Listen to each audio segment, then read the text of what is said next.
വീണ്ടും നമ്മൾ good morning കേരളത്തിൽ കൂടുതൽ ക്രിസ്മസ് കാഴ്ചകളിലേക്ക് പോവുകയാണ്. നേരത്തെ പ്രേക്ഷകരോട് പറഞ്ഞതുപോലെ തന്നെ വിവിധ മേഖലകളിൽ നിന്നും നമ്മുടെ പ്രതിനിധികൾ ക്രിസ്മസ് വിശേഷങ്ങൾ, ആഘോഷങ്ങൾ ഒക്കെയായി ഇപ്പോൾ ചേരുന്നുണ്ട്. നേരത്തെ കൊച്ചിയിൽ നിന്നും ഉമേഷ് അവിടുത്തെ വിശേഷങ്ങളൊക്കെയും പങ്കുവച്ചിരുന്നു. ഇനി നമുക്കൊപ്പം ചേരുന്നത് കോഴിക്കോട് നിന്നും സിയാദാണ്.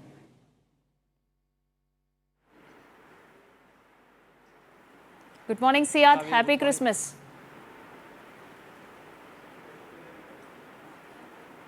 Happy Christmas, good morning. എവിടെയാണ് ഇപ്പോൾ ഉള്ളത്? മാനാഞ്ചിറ CSI കത്തീഡ്രലിലാണ്. ഇവിടെ തന്നെ രാവിലെ തന്നെ CSI കത്തീഡ്രലിലാണ് നമ്മളുള്ളത്. കോഴിക്കോട് മാനാഞ്ചിറ CSI കത്തീഡ്രലിലാണ്. ഇവിടെ രാവിലെ തന്നെ ക്രിസ്മസ് ആരാധനയിൽ പങ്കെടുക്കാൻ വേണ്ടി കുറേ നൂറിലധികം വിശ്വാസികളാണ് ഇവിടെ വന്നു ചേർന്നിട്ടുള്ളത്. ഇവിടെ ഇന്നലെ രാത്രി പാതിരാ കുർബാനയോടെ ജില്ലയിലെ വിവിധ ദേവാലയങ്ങളിൽ ക്രിസ്മസ് ആഘോഷങ്ങൾക്ക് തുടക്കം കുറിച്ചിട്ടുണ്ട്. നിരവധി ആളുകളാണ് ഇന്നലെ ക്രിസ്മസ് ആഘോഷങ്ങളിൽ പങ്കെടുത്തത്.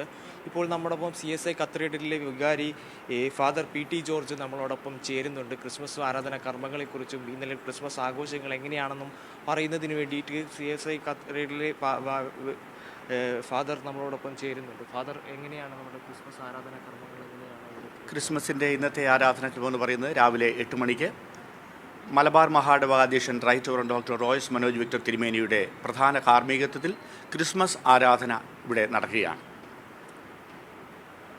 തുടർന്ന് എല്ലാവരും ഭവനങ്ങളിലേക്ക് പോയി അവരുടെ കേക്കുകൾ പങ്കിടുകയും പുതിയ വസ്ത്രങ്ങൾ ധരിച്ച് ഒക്കെ ചെയ്യുന്ന ദിവസമാണ്. എങ്ങനെയാണ് ഇത്ര വർഷത്തെ ക്രിസ്മസ് സന്ദേശം എന്ന് പറയുന്നത്? ഈ വർഷത്തെ ക്രിസ്മസ് സന്ദേശം എന്ന് പറയുന്നത് അന്ധകാരം നിറഞ്ഞ, വേദന നിറഞ്ഞ ലോകത്ത് ശാന്തിയും സമാധാനവും ലോകത്തിന് കൊടുക്കുക എന്നുള്ളതാണ്. വേദന നിറഞ്ഞ ഒരു വലിയ സമൂഹമാണ്, മാറ്റി നിർത്തപ്പെട്ട സമൂഹം. അപ്പമില്ലാത്തവൻ്റെ അപ്പമായും വെളിച്ചമില്ലാത്തവൻ്റെ വെളിച്ചമായും അത്താണിയാകുവാനായിട്ട് കർത്താവ് നമ്മളെ പഠിപ്പിച്ചിരിക്കുകയാണ്. ലോകത്തിൻ്റെ വെളിച്ചമായിട്ടാണ് കർത്താവ് ജനിച്ചത്. അപ്പോൾ ആ വെളിച്ചം ലോകത്തിന് കൊടുക്കുക എന്നുള്ളതാണ് ക്രൈസ്തവ സമൂഹത്തിൻ്റെ ലക്ഷ്യം.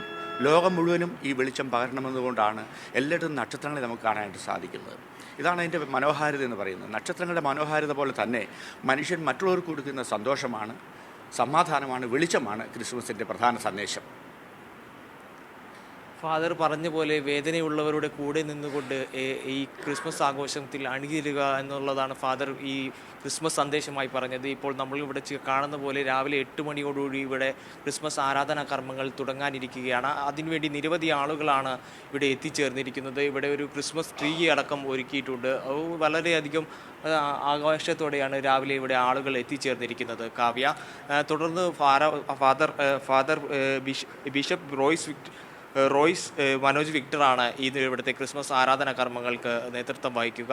8 മണിയോടുകൂടി അല്പസമയത്തിനകം ഈ ആരാധന കർമ്മങ്ങൾ തുടങ്ങാനിരിക്കുകയാണ്. കാവ്യ, സിയാദ്, ആരാധന ചടങ്ങുകൾ അവിടെ ആരംഭിച്ചിട്ടുണ്ടോ? 8 മണിയോടുകൂടിയാണ് തുടങ്ങുന്നതല്ലേ? നമുക്ക് ഇവരോടൊക്കെയും ചോദിക്കാൻ കഴിയുമോ എങ്ങനെയാണ് ആഘോഷങ്ങളെന്ന്?